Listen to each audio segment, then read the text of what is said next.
चलिए class start करते हैं। नमो अरिहंताणम नमो सिद्धाणम नमो ऐरणम नमो वज्रायणम नमो लय संसारणम ऐसो पंच नमकार सर्वपाव प्रणाम मंगलम च सर्वचिन पद्मम हवै मंगलम।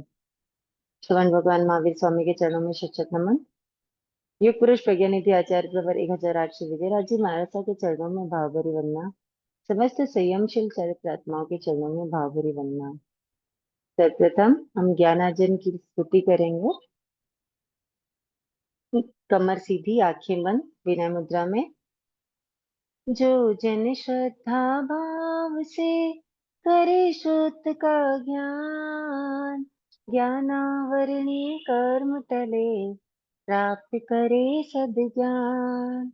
आपका ज्ञान अनंत है, मुझे ज्ञान की प्यास, केवल ज्ञानी मैं बनूं, यही है अंतिम आस। केवल दर्शी मैं बनूं, यही है अंतिम आस। इन्हीं शुभ भावनाओं के साथ सभी को जय जिनेन्द्र। आवाज आ रही है मेरी? जय जिनेन्द्र दीदी, आ रही है आसमान। जय जिनेन्द्र। क्या पढ़ रहे हैं हम लोग? बोलो बोलो। प्रज्ञा जागरण प्रवेशिका 1 का कोर्स क्या है? आती आप आते सारे नए लोग हैं क्या क्लास में? दशवैकालिक सूत्र की 3 अध्ययन करना था ना दीदी। हाँ, अभी तक कितना पढ़ा है हमने? अभी तो पहली गाथा का ही चल रहा था ना दीदी। पहला अध्ययन हो गया। पहला अध्ययन हम कंप्लीट कर चुके हैं, 5 गाथा पढ़ चुके हैं पहले अध्ययन की, है ना। अभी हमको पहले अध्ययन का सार पढ़ने का है। क्या पढ़ने का है? सार। आप लोगों ने प्रिंट ले लिया पीडीएफ का? आप लोगों को मैंने बताया था कि ग्रुप में पीडीएफ शेयर की हुई है, उसका प्रिंट ले लीजिएगा। ऐसे प्रिंट रखेंगे ना साथ में, तो आप लोगों को इजी रहेगा, नोट्स बनाना भी इजी रहेगा और पढ़ना भी इजी रहेगा। आप लोगों को पता चलेगा कि कहाँ पे क्या है, हम क्या पढ़ रहे हैं, है ना। आप भी अपडेटेड रहेंगे। तो अभी तक जिन्होंने नहीं लिया होगा, नहीं करवाया होगा, वो करवा लीजिएगा। ओके, चलिए। तो अब पढ़ते हैं पहले अध्ययन का सार।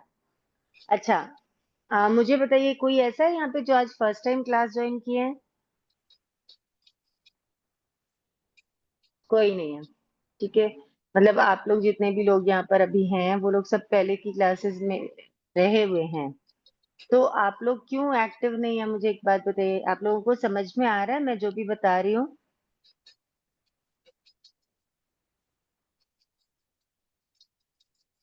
क्या बात है, कोई भी बोल नहीं रहे आप लोग। समझ में आ रहा है कि नहीं आ रहा है? नहीं आ रहा होगा तो हम कुछ और ट्राई करेंगे, किसी और तरीके से समझाने के लिए। और आ रहा है तो आ रहा है, बताइए। जी मैम, समझ आ रहा है मैम। आ रहा है। किसी को कुछ प्रॉब्लम है अभी तक जो हम पढ़े हैं उसमें कुछ समझ में नहीं आया है, ऐसा कुछ है?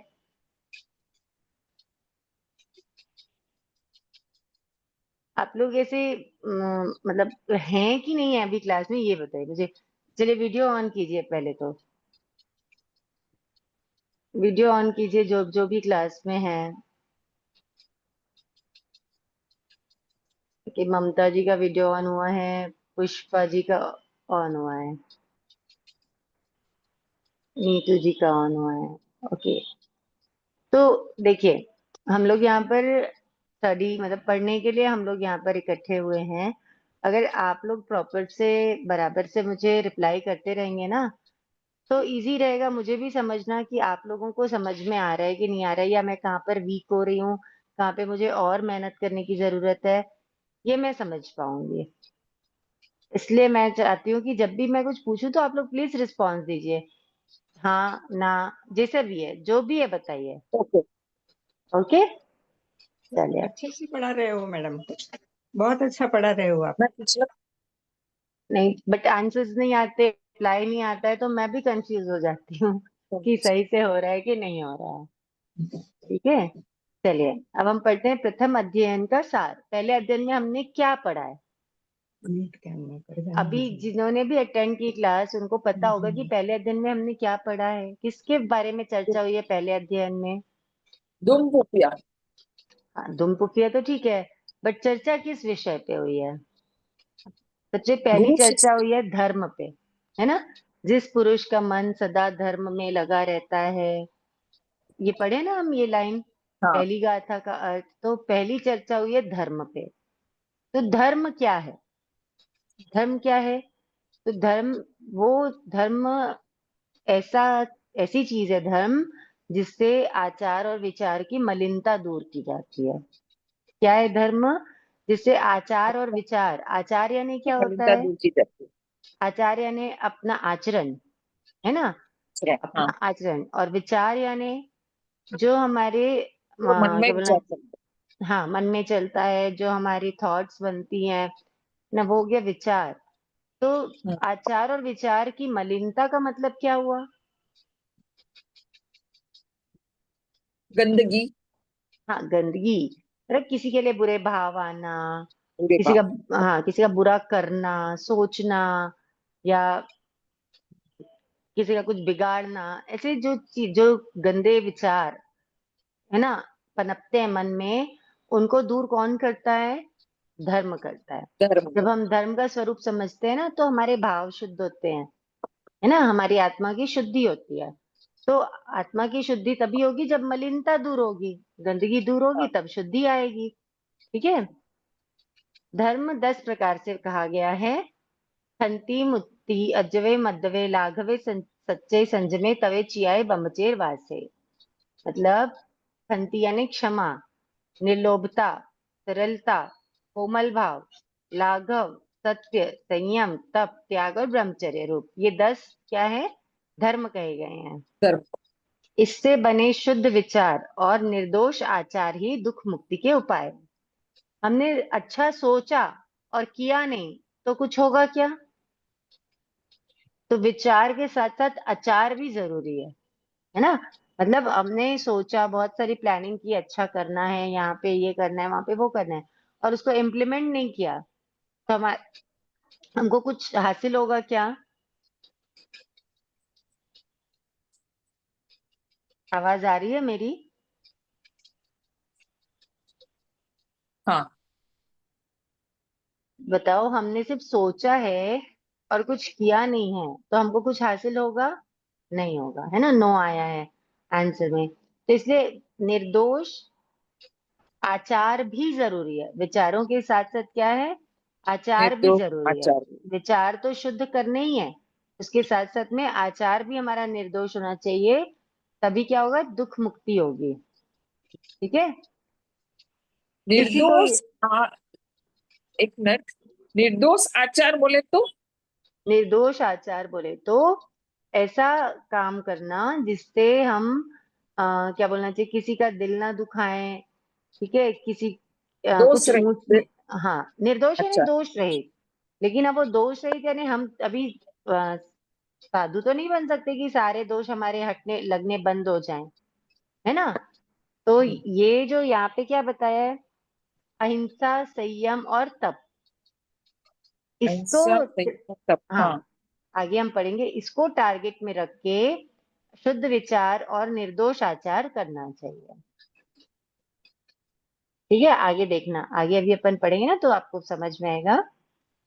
देखो, शुद्ध विचार और निर्दोष आचार ही दुख मुक्ति के उपाय है, इसी को यहाँ अहिंसा, संयम और तप कहा गया है। मतलब क्या बोला, पहली गाथा का अर्थ क्या था? धम्मो मंगलम मुक्तिठम अहिंसा संयमो तवो देवावितम नमम संति जस्य धम्मे सया मनो। मतलब देव भी उसको नमस्कार करते हैं जिसका मन सदा धर्म में लगा। धर्म कौन सा धर्म है यहाँ पर? अहिंसा, संयम और अहिंसा, तप तप, रूपी संयम। धर्म में लगा हुआ है ना। जिसका मन अहिंसा, संयम और तप रूपी धर्म में लगा हुआ है, देवता भी उसको नमस्कार करते हैं, ऐसा नमस्कार यहाँ पे करते हैं। बताया। ठीक है। अब मंगल मुकिट्ठम यानी क्या हुआ? उत्कृष्ट मंगल। तो उत्कृष्ट मंगल क्यों है? मंगल किसे कहते हैं? जो पापों को गलाता है उसे कहते हैं मंगल, मंगल। जिससे हित होता है ना, कल्याण होता है, वो मंगल है। ठीक है। तो प्रत्येक शास्त्र में आदि में मंगल विधान की अति प्राचीन परंपरा है। मतलब कोई भी काम शुरू करते हैं तो ऐसा लगता है ना, मंगल काम, मंगल होना चाहिए, हमारा जो काम हो रहा है तो उसकी क्या है, प्राचीन परंपरा है। मंगल का विविध अर्थों में प्रयोग किया गया है। सामान्य रूप से द्रव्य मंगल और भाव मंगल, इस प्रकार दो भागों में मंगल को बांटा जा सकता है। दो प्रकार के मंगल, एक तो द्रव्य मंगल, दूसरा भाव मंगल। द्रव्य मंगल क्या हो गए, जैसे चावल है, दही है, स्वस्तिक है, ये जो चीजें हैं ना जिनको मंगल का रूप माना जाता है, ये सब चीजें द्रव्य मंगल हो गई। नारियल, समझ में आ रही बात, ये सब द्रव्य मंगल है। और ये जो मंगल है, ये द्रव्य मंगल अमंगल भी हो सकते हैं। हो सकते हैं कि नहीं हो सकते हैं भाई, आप बताओ। जो कोई काम आपने शुरू किया, अभी जैसे आप, एक एग्जाम्पल, एक क्या बोलना चाहिए, एक मिथ्या कल्पना करना। ठीक है। आपके घर में कुछ काम होना है, आपने नारियल फोड़े, अभी नारियल मंगल रूप है ना, यहाँ पे हम नारियल को मंगल रूप ले रहे हैं। बट नारियल फोड़ते फोड़ते, मतलब नारियल जैसे हमने जमीन पे वो पटकते हैं ना जमीन पे उसको फोड़ने के लिए, तो अगर वहां पर धोखे से आपका हाथ या किसी का हाथ आ जाता है तो क्या होगा, उसको चोट लगेगी। लगेगी ना। तो वहां पे वो हाँ। मंगल अमंगल हुआ कि नहीं हुआ, बताओ। उस समय पे वो मंगल अमंगल हुआ कि नहीं हुआ, वो हाँ। अहितकर हुआ कि नहीं हुआ उस समय पे। हाँ ऐसे हो ही गया। दूसरी चीजें भी कभी हो सकती हैं। हम कुमकुम का तिलक लगाते हैं, ठीक है ना, मंगल सोच करके। लेकिन अगर किसी को कुमकुम से एलर्जी है तो वो उसके लिए मंगल है क्या, अमंगल मंगल हो है। जाए। अमंगल है। तो ये अमंगल जो है। द्रव्य मंगल है ना, वो अमंगल भी हो सकते हैं। ठीक है, इसलिए वो एकांत मंगल नहीं कहे जा सकते। लेकिन धर्म, धर्म सदा शाश्वत मंगल है। बताओ, धर्म से कभी किसी को नुकसान हुआ क्या, नहीं हुआ है। कभी किसी का अहित हुआ धर्म से, नहीं हुआ है। नहीं। तो धर्म कभी अमंगल नहीं हो सकता। अतः संसार के समस्त मंगलों में भाव मंगल रूपी धर्म उत्कृष्ट मंगल है। द्रव्य मंगल अपन समझे, है ना, और भाव मंगल क्या है, धर्म। धर्म। ठीक है, भाव मंगल धर्म है। धर्म इसलिए उत्कृष्ट मंगल है कि वह जन्म मरण के बंधनों को काट कर परम स्वरूप आत्मा के स्वस्वरूप की प्राप्ति कराने वाला है। क्यों है धर्म उत्कृष्ट मंगल, क्योंकि वो हमारे जन्म मरण के चक्रों को क्या करेगा, काटेगा और हमारी आत्मा को मुक्त कराएगा। इसलिए धर्म उत्कृष्ट मंगल है। समझ में आया कि अन्य मंगल अमंगल भी हो सकते हैं, द्रव्य मंगल कौन से हैं और भाव मंगल कौन से हैं, समझ में आया। हाँ। अब आता है अहिंसा, क्योंकि धर्म, धर्म के 3 सोपान बताए यहाँ पे, अहिंसा, संयम और तप। तप। तप। तप। ठीक है। तो अभी सबसे पहला अहिंसा। अहिंसा धर्म का पहला अंग है ना। हिंसा का ऑपोजिट होता है अहिंसा। हम अहिंसा। सब जानते हैं अहिंसा क्या होता है, जो हम्म। प्राणातिपात, यानी क्या हुआ, प्राणों का अतिपात। हम्म। प्राणों के अतिपात को जहां हिंसा कहा गया है, वहां प्राणातिपात, विरमण, व्रत आदि प्राणों के अतिपात से वीरति को अहिंसा कहा गया है। प्राणातिपात सब जानते हैं, प्राणातिपात क्या होता है, किसी दूसरे की, नहीं, प्राणों की अतिपात को। हाँ, प्राणातिपात। ठीक है, प्राणातिपात यानी प्राणों का अतिपात, प्राण प्लस अतिपात यानी अतिपात। हिंसा। ठीक है। हम्म। तो प्राणातिपात को क्या कहा गया है, हिंसा कहा गया है ना। वहीं प्राणातिपात विरमण, जब इस प्राणातिपात के आगे विरमण लग जाता है तो ये क्या हो जाता है, प्राणातिपात विरमण क्या हो जाता है? ये अहिंसा हो जाता है। अगर सिर्फ प्राणातिपात है तो वो क्या है? प्राण, हिंसा। हिंसा, प्राणातिपात का मतलब क्या है? हिंसा। हिंसा, लेकिन जब प्राणातिपात विरमण आ गया, विरमण का मतलब क्या हो गया? अहिंसा, विरमण। निर्माण। मतलब प्राणातिपात में जो रमण नहीं कर रहा है, मतलब वो किस में रमण कर रहा है? वो अहिंसा, अहिंसा में रमण कर रहा है। अहिंसा में हाँ, रखा है। तो प्राणातिपात यानी विरमण आदि प्राणों के अतिपात से वीरति को अहिंसा कहा गया है। प्राणियों के प्राणों का वियोजन करना हिंसा है। प्राणियों की हिंसा न करना तथा जीवों की रक्षा करना क्या होता है? अहिंसा है। अहिंसा होता है। समस्त जीवों को आत्मवत समझकर आत्मवत व्यवहार करना चाहिए। समझ में आ रही बात?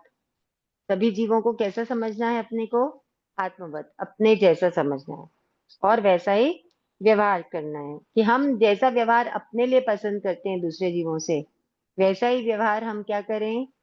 दूसरों के साथ करें। बात समझ में आ रही है? आचारांग सूत्र के संयुक्त अध्ययन और सूत्रकृतांग सूत्र में धर्म का स्वरूप प्रस्तुत करते हुए इसी बात को कहा है कि किसी प्राणभूत जीव और सत्व का हनन नहीं करना चाहिए। प्राणभूत जीव सत्व क्या होता है? पता है आप लोगों को?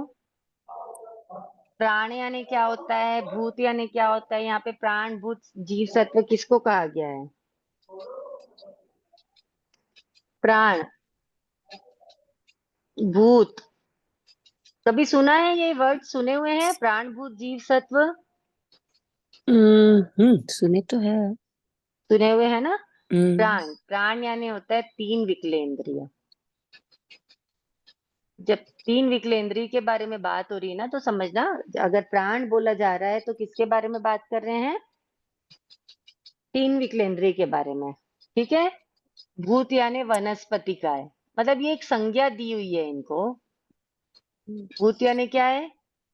वनस्पति का है। जीव में आ गए पंचेंद्रिय। हम्म, ओके। और तत्व, तत्व में क्या बचा? चार स्थावर। समझ में आई बात? क्योंकि एक स्थावर यहाँ पर आ गया है ना। ये मिलाकर एक केंद्रीय, बेंद्रीय, तेंद्रीय, चौरेंद्रीय और ये पंचेंद्रिय। पंचेंद्रिय। समझ में आ गया? प्राणभूत जीव सत्व। तो किसी प्राणभूत जीव और सत्व का हनन नहीं करना चाहिए, न उन्हें परिताप देना, पराधीन बंधन में नहीं डालना। यही शुद्ध शाश्वत धर्म है। मतलब अहिंसा के स्वरूप को बताते हुए कह रहे हैं कि शुद्ध शाश्वत धर्म कौन सा है? जहाँ पे प्राणभूत जीव सत्व को कोई कष्ट नहीं पहुंचाना, उनको बंधन में नहीं बांधना, उनको परिताप नहीं देना। ये क्या है? शुद्ध और शाश्वत धर्म है। जैसे कोई मुझे बेद हड्डी मुष्टि आदि से मारे पीटे, ताड़ना करे, तर्जना करे, व्याकुल करे, खिन्न करे और प्राण हरण करे तो मुझे दुख होता है। होता है कि नहीं होता है? अगर हमारे साथ कोई ऐसा करे, मारे पीटे, तकलीफ दे, तो हमको दुख होगा ना। जैसे मृत्यु से लेकर रोम उखाड़ने तक के व्यवहार से मुझे दुख और भय होता है, वैसे ही सभी प्राणभूत जीव और सत्व को भी होता है। ये नहीं समझना चाहिए कि ये तो छोटा सा जीव है, इसको क्या होगा, इसको कोई तकलीफ थोड़ी ना होगी। ऐसा नहीं होता, हर जीव को तकलीफ होती है। ओके। अतः उन्हें नहीं मारना चाहिए, उन पर अनुशासन नहीं करना चाहिए, उन्हें उद्विग्न नहीं करना चाहिए। यह धर्म ध्रुव, नित्य और शाश्वत है। इस प्रकार धर्म का प्राण अहिंसा है। इसीलिए प्रभु ने कहा है, एवं खूनानिनो सारम जम न हिंसई किंचनम। मतलब ज्ञान पाने का सार यही है कि किसी भी जीव की हिंसा न की जाए। बात समझ में आ रही है?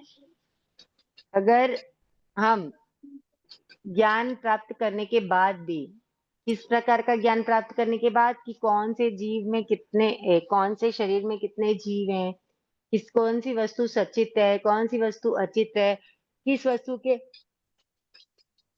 खनन से कितने जीवों की विराधना होगी, ये सब ज्ञान प्राप्त करने के बाद अगर हम हिंसा से बचने का प्रयास नहीं करते हैं तो हमारा ज्ञान प्राप्त करना कुछ काम का है क्या? नहीं है। नहीं है ना। इसलिए ज्ञान पाने का सार यही है कि किसी भी जीव की हिंसा न की जाए।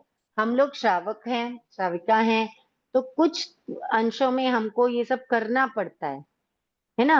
लेकिन क्यों करना पड़ता है? वो जीवन यापन के लिए, वो अलग बात है।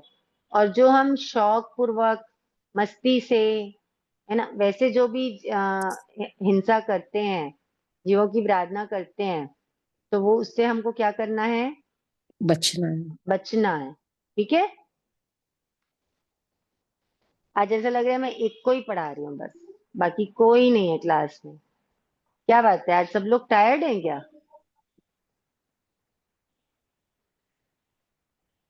चलो, सेकंड है संयम।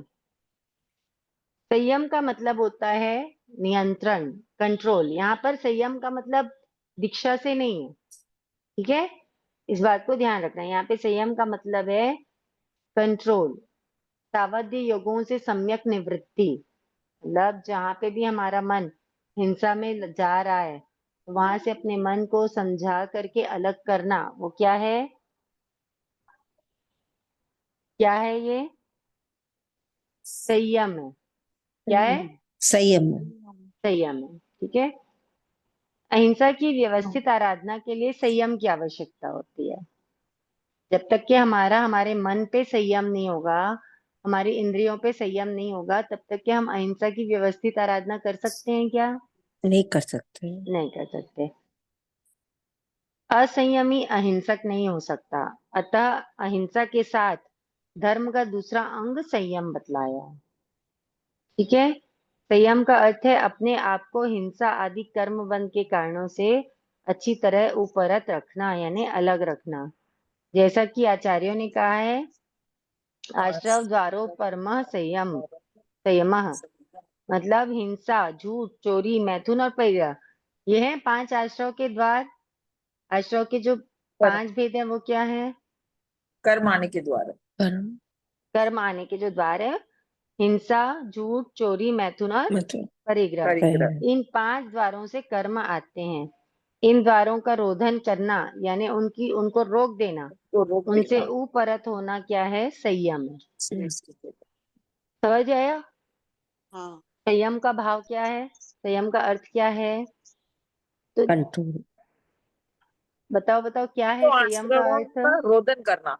रोदन हाँ, करना, आश्रमों का रोधन करना, उनको उनको रोक रोकना। देना। रोक देना। ठीक है। अहिंसा धर्म की पालना के लिए प्रत्येक कार्य को करते समय हमको क्या रखना पड़ेगा? यतना रखनी पड़ेगी। ध्यान जब रखना तक हम पड़ेगा। यतना नहीं रखेंगे, तब तक हम हिंसा से नहीं बच सकते हैं। ठीक है। तीसरा आता है तप। तप धर्म का तीसरा अंग है। ठीक है। अहिंसा और संयम जैसे धर्म के अंग हैं, उसी प्रकार तप भी धर्म का विशिष्ट अंग विशिष्ट है। अंग। संयम से नए कर्मों का आगमन रोका जाता है, जबकि तप के द्वारा पूर्व संचित कर्मों को क्षीण किया जाता है। ये बात समझ में आई आप लोगों के? हम्म। संयम से क्या होता है? नए कर्मों का आगमन रोका जाता आता है। हाँ, संवर। जैसे संवर में होता है ना, संवर पढ़े होंगे, या 9 तत्व में संवर पढ़ा होगा। संवर तत्व क्या होता है? जहाँ पे आश्रम के द्वारों को बंद कर दिया जाता है।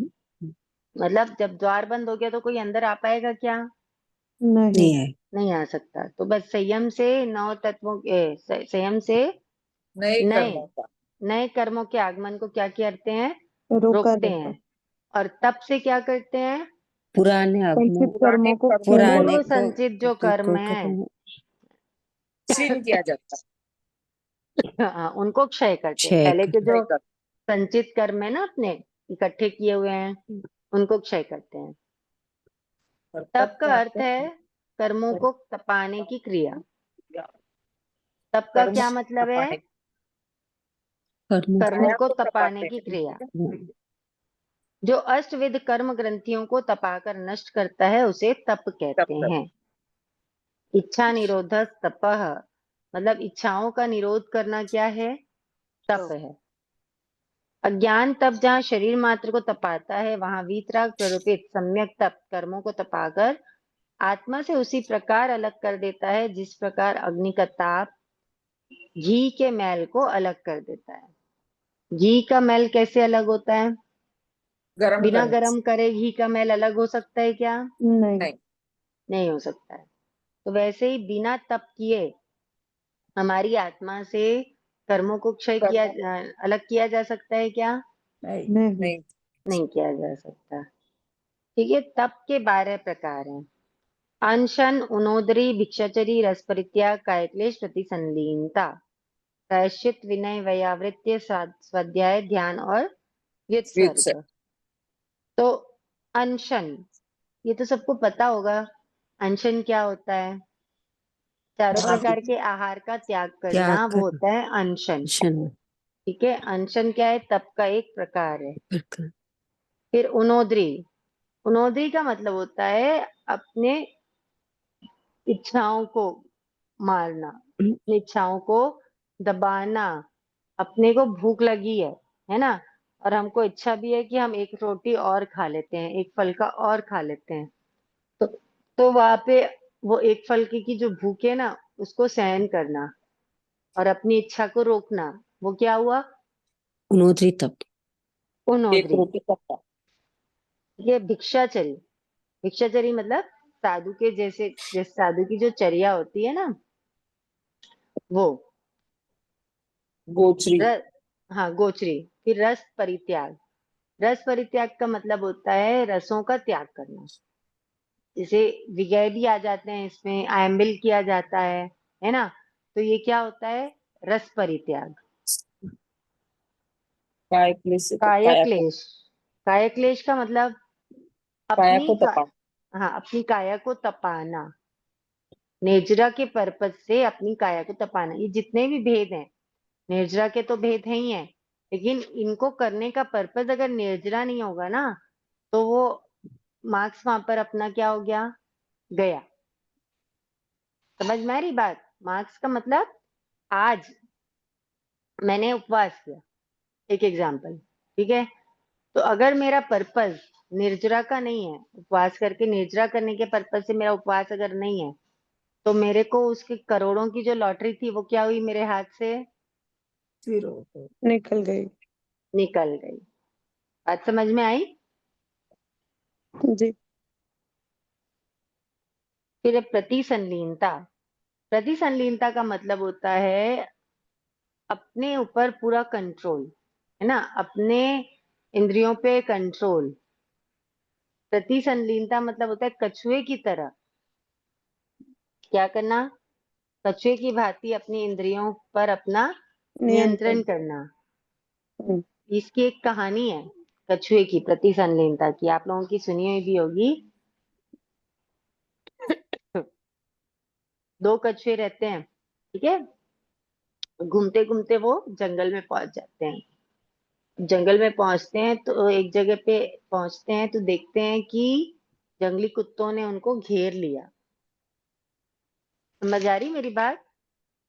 उन्होंने देखा कि जंगली कुत्तों ने क्या कर लिया है, उनको घेर लिया। घेर लिया। घेर लिया। दोनों दोनों कछुए देखते हैं क्या, फिर दोनों के दोनों अपने अंगों को अंदर कर लेते हैं। कछुए की एक क्वालिटी होती है, सबको पता होगा, कि वो जैसे चाहे अपने अपने हेड को और अपने हाथ और पैरों को क्या उसको कर सकता है? वो अंदर शेल में डाल सकते। अंदर कर सकता है, संकुचित कर सकता है।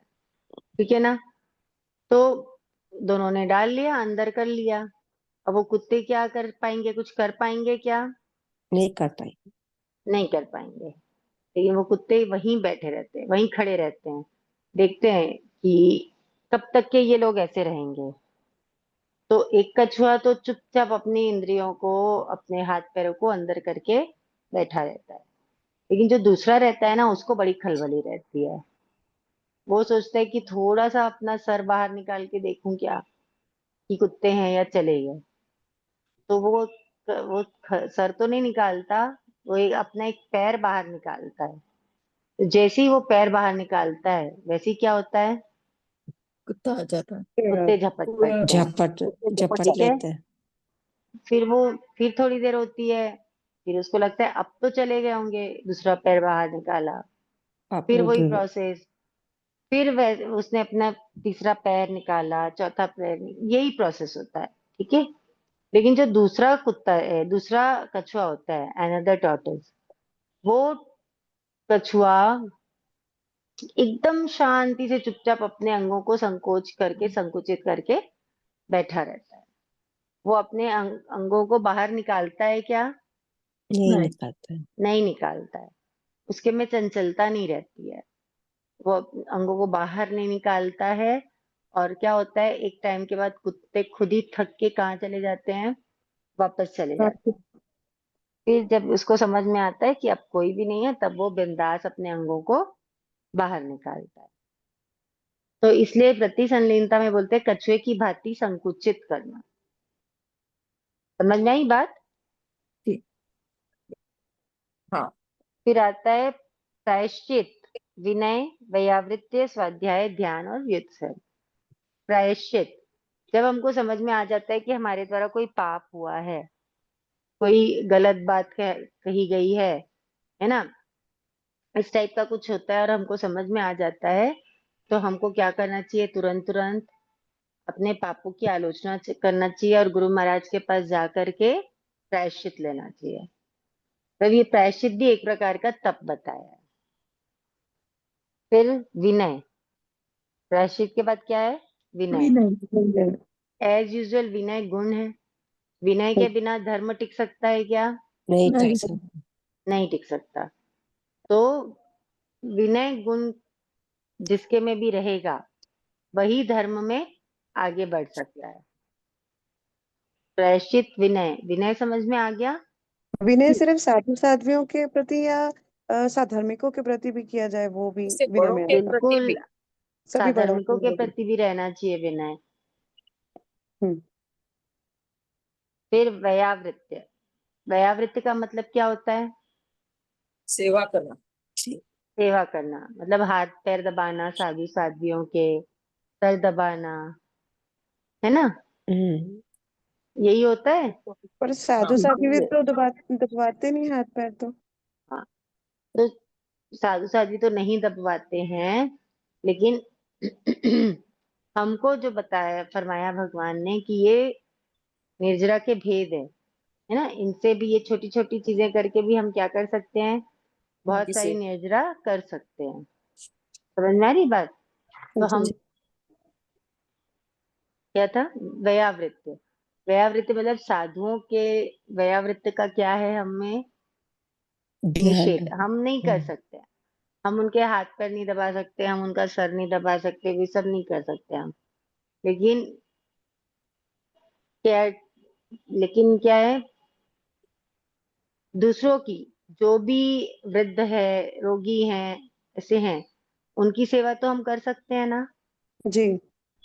और साधु की सेवा साधु कर सकते हैं, है ना? जी। हम साधुओं के हाथ पैर आदि नहीं दबा सकते, लेकिन दूसरे तरीके से उनकी सेवा कर सकते हैं। हम्म। उनके भी क्या बोलना चाहिए, विहार के समय उनके साथ में गोचरी रह की करके हम्म। उनकी रक्षा करके, गोचरी के समय उनको घर बता करके, हम्म। इन तरीकों से हम उनकी सेवा कर सकते हैं। अच्छा।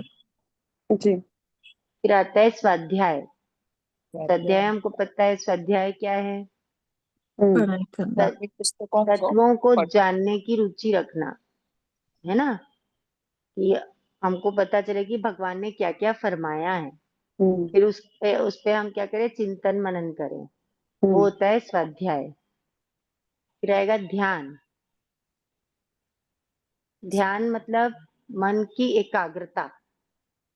ठीक है, मन की एकाग्रता को कहते हैं एकाग्र। ध्यान। तो स्वाध्याय, ध्यान और व्युत्सर्ग। व्युत्सर्ग का मतलब होता है काया को वोसराना, यानी काया। जब हम ध्यान करते हैं ना, तो ध्यान मन की एकाग्रता है, ठीक है। और व्युत्सर्ग में मन के साथ साथ काया को भी क्या करना है? हमको स्थिर उसराना। रखना है ना। मन के जो भी व्यापार है, मन के वो व्यापारों को, सिर्फ बोले तो सबको अलग क्या होगा। कर देना। हाँ, अलग मतलब अपने मन को समझो अपने शरीर से अलग करने की हाँ, कोशिश करना। शरीर से अलग करना। हम्म, ठीक है। ठीक। तो स्वाध्याय का आइए, क्या होगा? स्वाध्याय मतलब जो तत्वों को मनन गहराई चिंतन से जानने का पुरुषार्थ करना, तत्वों को जानने का। जाना, उसके बाद उसके ऊपर चिंतन मनन करना, ओके। समझ में आ रही है? उसको रिवाइज करना, मनन करना, ये सब है लेकिन स्वाध्याय के लिए।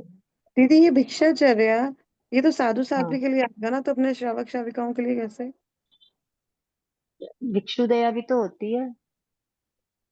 अच्छा। हम्म, ठीक है, समझ में आया क्या? जी। आ गया ना? ये ऐसे देखे 12 जाए प्रकार। तो 10वें कालिक सूत्र साधुओं के आचार का ही तो है ना, हाँ, दशकलिक सूत्र साधुओं के ही आचार का है, है ना।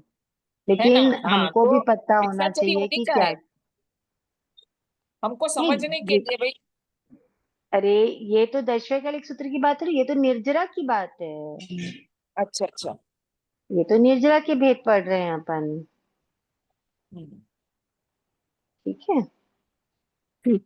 तो धर्मनिष्ठ व्यक्ति के आसपास का वातावरण इतना निर्मल और अलौकिक हो जाता है कि सभी उसकी ओर क्या करते हैं? आकर्षित होते हैं। देवताओं के जो उन्नत मस्तक हैं वो भी धर्मनिष्ठ व्यक्ति के आगे सहज ही झुक जाते हैं। ओके, ठीक। तो धर्म के 3 अंग हमने पढ़े, अहिंसा, संयम और तप। तप। ऐसा संयम और तप। तप। ठीक है, धर्म के कितने अंग पढ़े हैं? 3। 3। अहिंसा, संयम और तप। तप। तप। तप। ऐसा संयम तप। ठीक है, अब आता है दूसरा अध्ययन। दूसरा अध्ययन आज स्टार्ट कराएं कि थोड़ा सा हम छह काय का थोकड़ा ले लें? बताइए, हाँ, 6 काय का ले लीजिए। एक आए का टुकड़ा। छह काय का ले लूं हाँ, कि एक बार ग्रुप में इन्फॉर्म करके लेंगे? कुछ लोगों को करना रहेगा, फिर उनका छूट जाएगा। बरोबर है, इन्फॉर्म करके करेंगे। है ना? एक बार अपन ग्रुप में मैसेज कर देंगे कि आज से 6 काय, अब जो भी नेक्स्ट क्लास होगी उसमें, कि आज से 6 काय का टुकड़ा स्टार्ट किया जाएगा। तो क्या है, जिसको भी करना होगा वो मिस नहीं करेंगे। 6 काय के टुकड़े में बहुत सारी क्यूरियोसिटी आ सकती है। जो थोड़ा भी गहराई से पढ़ेंगे ना उनको चिंतन आएगा, फिर उनके कुछ क्वेश्चंस आएंगे तो वो फिर उनका मिस हो जाएगा। इसलिए दीदी अपन, 6 के ठोकरे में ओहो, जीव के 363 भेद आएंगे? नहीं, सिर्फ 6 तो काय के ऊपर है। 6 ओके, काय के ऊपर है। 6 काय का टुकड़ा किसके ऊपर है? 6 के ठोकरे 6 पर। काय के ऊपर है। 6 काय जानते हैं आप लोग कौन कौन सी है? पृथ्वी का, आपका, देव का, वायु का, वनस्पति का, त्रस का है। ओके, मिट्टी का, आपका, तेव का, वायु का, वनस्पति का है, त्रस का है, ये ठीक है। तो ये जो 6 काय का टुकड़ा है हम नेक्स्ट क्लास से करने का भाव रखते हैं। ठीक है, अभी समय अपने पास बहुत ज्यादा बचा नहीं है। अगर आप लोगों के कोई क्वेश्चन है तो कर लीजिए, क्योंकि फिर दूसरा अध्ययन हम नेक्स्ट क्लास से ही स्टार्ट करेंगे तो सही रहेगा। बोलिए, किसी के कोई क्वेश्चन है क्या? अभी अगर एग्जाम में 10 धर्म का भी नाम लिखना पड़ेगा। नहीं, ऐसा नहीं आता, इतना टफ क्वेश्चन पेपर नहीं आता है। हाँ, वैसे तो हमको पता रहने हाँ। चाहिए 10 धर्म कौन से हैं, ठीक है, लेकिन नहीं, वैसा नहीं है। पता रहता है पर क्या आगे पीछे हो जाते हैं, हाँ, तो वो अब क्वेश्चन पेपर सेट करने के ऊपर है, लेकिन अभी तक के ऐसे क्वेश्चंस नहीं आए हैं। क्योंकि इतना याद रहता नहीं है हम्म, अब। नहीं नहीं, ऐसा, आप, मैंने बोला ना आपको एग्जाम बहुत इजी होगा, एग्जाम का मत सोचो। आप सिर्फ एग्जाम का कोई पढ़ डर ही नहीं। पढ़ने का सोचो, और पढ़ के जो हम पढ़ रहे हैं उसको कैसे हम अपने आचरण में लाएं, इस बारे में सोचो। दीदी सिलेबस से बाहर एक एक वर्ड था, वो समझ नहीं आ रहा था, पूछ सकती हूँ? हाँ, पूछे। दीदी मारासा जब यहाँ पे पधारे थे, तो मारासा ना जैसे कुछ लेके गए थे यूज करने के लिए उपकरण कुछ, तो मारासा ने बोला परिवाही के लिए लेके जा रहे हैं। तो परिवाही मतलब समझ नहीं आया मेरे को। परिवाही मतलब जो चीज यूज करके वापस वापस। लौटा सकते हैं ना, उसको अच्छा। बोलते हैं परिवाही। जब हम ओके। 5 तीन गुत्ती का थोकड़ा पढ़ेंगे ना, तब जी समझेंगे कि उपधि होती है। साधुओं के जी। पास जो सामान होते हैं ना उसको उपधि बोलते हैं। ठीक तो है। उपधि मतलब उपधि दो टाइप की, एक हम्म उघोपधि और एक औपग्रहिकोपधि। क्या हम्म है?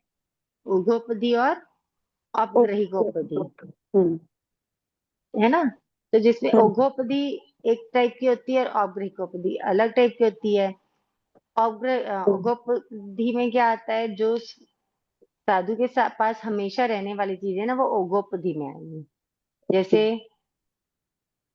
बताओ, कौन सी चीजें जो हमेशा रहती साधु के पास?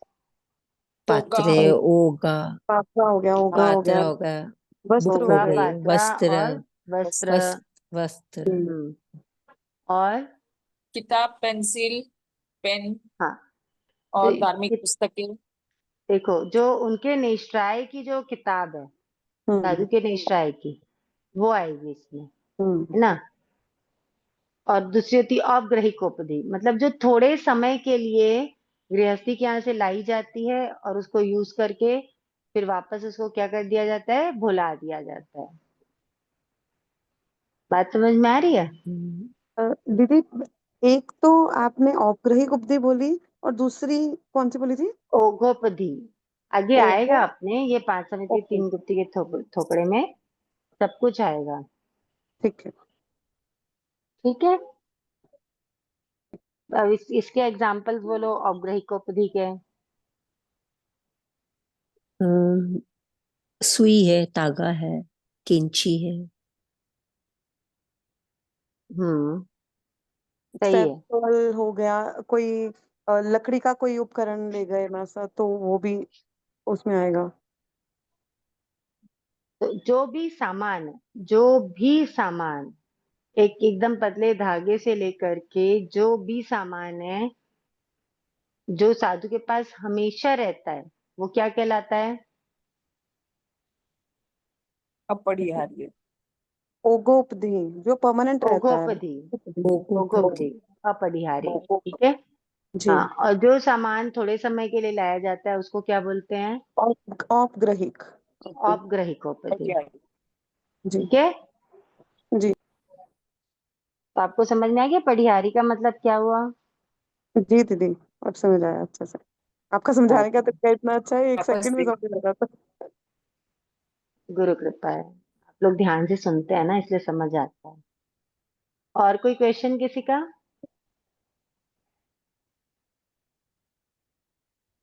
ये समझ में आ गया था? हमने जो भी आज पढ़ा, पहले अध्ययन का सार, उसमें कहीं पे किसी को कोई डाउट हो तो पूछ सकते हो। और प्लीज, दो ही चीजें बोल रही हूँ आप लोगों से कि एक तो आप लोग अपडेटेड रहो, जो हम पढ़ रहे हैं ना उसको रिवाइज करते रहो।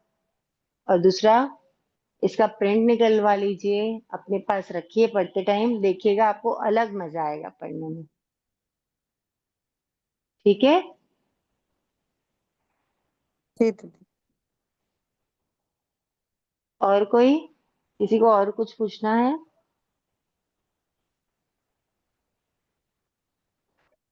चलिए, कितनी अच्छी बात है, बताइए, सबको प्रॉपर ज्ञान हो गया है, किसी को कुछ पूछने की जरूरत नहीं है ना? प्रॉपर तो नहीं हुआ है, जैसे ऐसा वही जैसे तो, रिवाइज करेंगे हो कुछ नहीं जाएगा। भी आता होता तब भी ऐसा ही होता है दीदी। नहीं नहीं, ऐसा तो फिर मतलब क्या हुआ बताओ, दो दो तीन तीन क्लासेस लेने की, अभी तक के ही अगर 0/सन्नाटे में ही है, कुछ नहीं आता है, उसी में ही है, तो मतलब तो पढ़ाने में कहीं ना कहीं तो लोचा है, कहीं ना कहीं तो भूल हो रही है जो पढ़ने में पढ़ाने में। होता है ना, हमारी समझ में है दीदी। तो समझ डेवलप कीजिए, अगर कुछ डाउट होता है, कहीं पे कुछ समझ नहीं आता है तो मुझे मैसेज कर दीजिए। ठीक जी है, दीदी। ओके, चलिए, और किसी को कुछ पूछना है? दीदी, विहरमान जो जैसे होते हैं उनके पांचों कल्याणक होते हैं? नहीं नहीं, यह कल्याणक तो तीर्थंकरों के ही होते हैं। तो जो विहरमान 20 विहरमान है, उनके पांचों कल्याणक होते हैं कि नहीं होते हैं? ये थोड़ा डाउटफुल था मेरे को। मुझे भी पता नहीं नहीं? एक्चुअली। ये जो कल्याणक आदि जो है ना, इसका जी। इतना ज्यादा वर्णन मैंने अपने मतलब इतनी ज्यादा इम्पोर्टेंस वाला वर्णन क्या बोलना चाहिए, स्थानकवासी परंपरा में कब कम सुना है मैंने। ओके दीदी। ठीक है, मतलब रहता है, ऐसा नहीं कि नहीं रहता उसका कोई इम्पोर्टेंस, उसकी अपनी इम्पोर्टेंस है, लेकिन हमने यहाँ पे उसको इतने बार सुना नहीं है, इसलिए अपने ना जल्दी से दिमाग में कोई चीज आती नहीं है। ठीक है दीदी। ठीक है, मैम ये स्वाध्याय करें तो 10वें कालिक सूत्र का अध्ययन का हम पढ़ते हैं तो वो स्वाध्याय कहलाता है ना? हाँ, आप क्या पढ़ रहे हैं, मूल पढ़ रहे हैं कि अर्थ पढ़ रहे हैं, क्या कर रहे हैं? नहीं, मूल अगर पढ़े तो। हाँ, वो स्वाध्याय कहलाता है। स्वाध्याय करने के लिए अस्वाध्याय के कारणों को ध्यान में रखना जरूरी है। हाँ, पर 10वें ओके, कालिक के लिए तो अस्वाध्याय का काल नहीं है ना? है ना, है क्या? संधि काल है, सूर्योदय का अच्छा, काल है, सूर्यास्त संधि का काल काल बोले है, तो 3-6 12 क्या? बजे का, 12 बजे 12 का। बजे, 12 बजे हाँ का क्या? हाँ, 12 और और 6 का। रात में 12 बजे का। अच्छा, ठीक है, ठीक है। चलिए, और किसी को कुछ पूछना है? ये मूल याद करना है ना? बिल्कुल करना ही है। आज हमारा अगर दूसरा अध्ययन स्टार्ट हो जाता तो मैं आप लोगों को दूसरे अध्ययन की भी रिकॉर्डिंग भेज दूंगी। वैसे रिकॉर्डिंग दूसरे अध्ययन की सुन लीजिएगा, पढ़ने की कोशिश कर लीजिएगा। अगर पढ़ाई हो जाती तो बहुत अच्छी बात है, अगर पढ़ते आ जाता है तो। और नहीं भी आता है तो संकोच वाली बात नहीं है, आप कभी भी पूछ सकते हैं और मुझसे अभी पूछना। नेक्स्ट क्लास कब होगी? Next class Thursday, Thursday. Thursday. Thursday 8 से 9 जय जय जय। लगभग। जय जिनेन्द्र ठीक है, दीदी। जय जिनेन्द्र। तो किसी का दिल अपना दुखाया हो जो तो क्षमा कामना सा। इच्छामि गाथा जो दुःखं पाठांतर करना होता है उसका कोई टाइम टेबल है? क्या बोल रहे हैं? गाथा जो पाठांतर करते हैं हम लोग, हाँ सूत्र की ये आगम दशवे कालिक वगैरह पुच्चीसनम हाँ, वगैरह, उसका है ना टाइम टेबल, मतलब पाठांतर करने के लिए क्या करने के लिए? पाठांतर पाठांतर करते ना, वो लाइन सब पूरा मूल गाथा जो है उसका टाइम टेबल रहता है कि कुछ? मूल पढ़ने का टाइम टेबल रहता है, पाठांतर मैं नहीं समझ पा रही हूँ आप क्या बोल रहे हैं। जो मूल है शास्त्र का, जो लर्न करना है मूल। जैसे लाइन सब पूरी हाँ हाँ लर्न लर्न करना है, हाँ, पढ़ना तो है। लर्न तो अभी करने भी के कर लिए आप, सकते हैं हाँ ऐसा फरमाते हैं कि ये जो हमारी लाइट है ना, कृत्रिम लाइट बोलते हैं इसको, तो इसमें नहीं करना चाहिए। आगम को याद करना है तो किसमें क्या? करना चाहिए बिना लाइट के, नेचुरल जो लाइट होती है ना उसमें हाँ करना चाहिए। जी, ओके, ओके, धन्यवाद दीदी। चलिए, जय जिनेन्द्र सभी को। किसी का दिल दुखाया तो खमत खामना सा। मत जय खाना। जिनेन्द्र। इंद्र जय दीदी हमारे जिनेन्द्र। सभी को खमत जय जिनेन्द्र, खमत खामना जय सब।